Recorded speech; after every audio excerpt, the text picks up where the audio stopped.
and I rise today to ask that we adjourn in memory of someone who was long missing but not forgotten, Private First Class John Saini.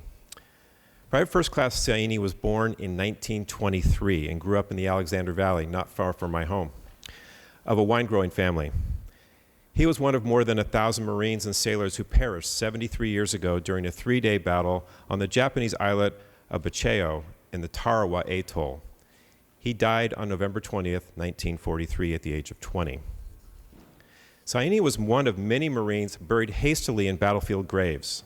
Shortly after the war, many of those graves were excavated and the remains moved to national or hometown cemeteries. But some of the Tarawa graves were not found. It crushed the parents of Mary and Mike Saini to be notified not long before 1950 that his remains had been declared unrecoverable. They would still be lost today were it not for History Flight Incorporated, a Florida-based nonprofit committed to using technologies such as subsurface remote sensing and painstaking research tirelessly able to locate and repatriate the unaccounted for remains of Americans lost to 20th century wars. His body was discovered earlier this year, one of 35 Marines discovered on Tarawa, on Bacheo in Tarawa.